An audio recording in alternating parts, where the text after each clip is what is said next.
Hello and welcome to today's Tyranid Tactica, brought to you by Hivemind112. Today's Tyranid Tactics.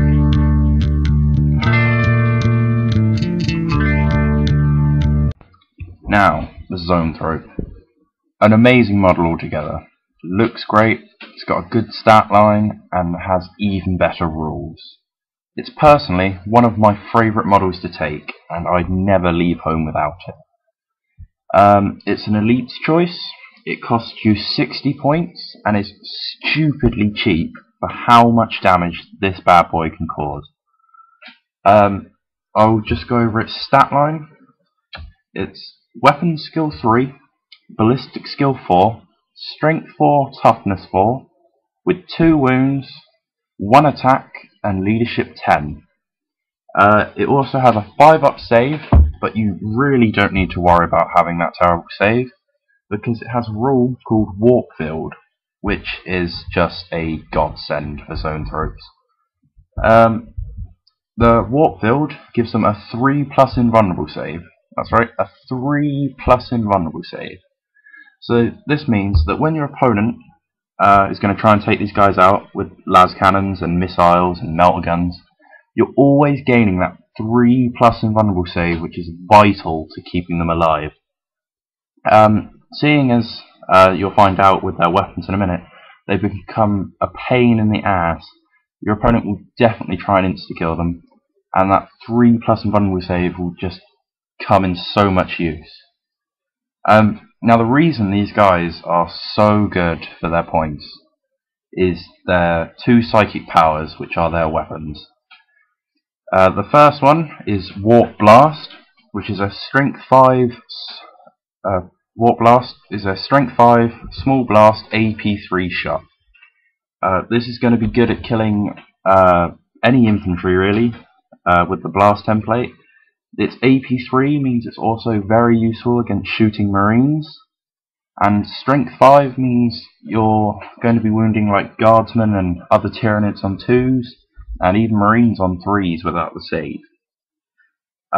Its second shot is Warp Lance, which is just stupidly amazing, and I mean stupidly amazing. Warp Lance is a strength 10 AP1 assault 1 shot, and it just rips apart vehicles. I mean, a strength 10 for a start. It's a lance weapon, which means anything that's over armor 12, for example a Land Raider, counts as armor 12, and the AP1 is going to give you a +1 roll on the damage table. So a 3 is a 4, a 4 will be a 5. So say for example you're firing against a Land Raider. Your ballistic skill is 4, so you're going to be hitting on 3s. Now strength 10 lance brings the armor 14 down to 12, so you're going to glance on a 2. And you're going to penetrate on a 3+ against a Land Raider. And the AP1 is going to give you +1 to a damage table, so you only need a 4 to wreck it. Which is just stupidly insane for a 60-point model. And this is what I mean. They deal so much damage to high point costing units and that are so vital to your opponent. And they're so cheap, and with that 3+ invulnerable save that I was going over, they are just so hard to knock down. I mean, I think the best way to kill a Zoanthrope is just to keep throwing dice at it. And with its toughness 4, 3+ invulnerable save, it's just too good, really. And you can have between 1 and 3 in a brood for Zoanthropes. Personally, I think the best way to take a Zoanthrope is in a mycetic spore. So you can, so it comes down like a drop pod, a mycetic spore. So as long as you're not trying to take a risky shot and put it near the edge of the table, they're always going to come down and like roughly where you want them, and they're just going to cause havoc in battle lines. I think it's best to take a unit of 2. 2 units of 2 in a mycetic spore, because this way you're not spending too many points just to go overkill, and you have just enough to get what needs to be done.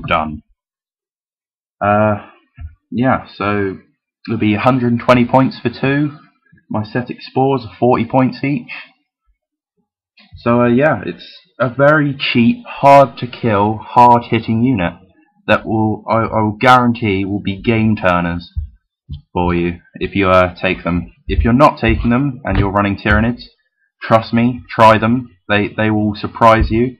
And if you are running them, you should try running the 2 in Mycetic spores. Maybe 1 unit of 3, depending how many points you usually play. Or if you're playing 2k, I'm sure you could afford 2 units of 3. But yeah.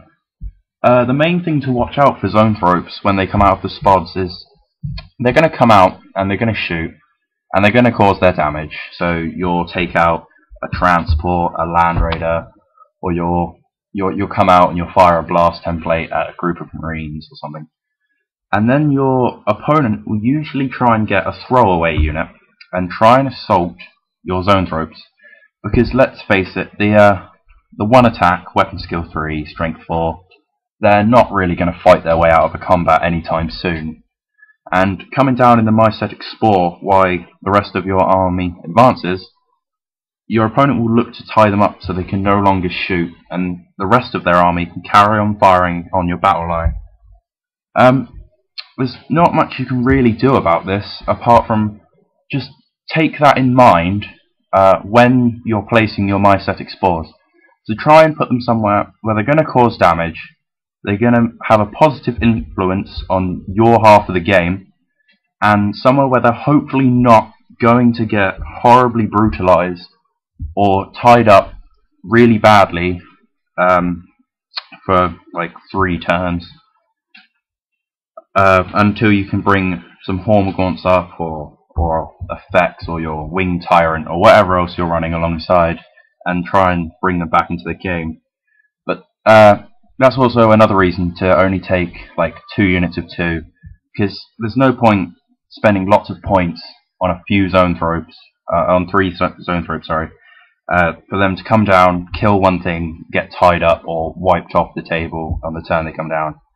They're pretty much, in my opinion, a better version of Stern Guard, and that is the Zoanthrope. Hope you enjoyed.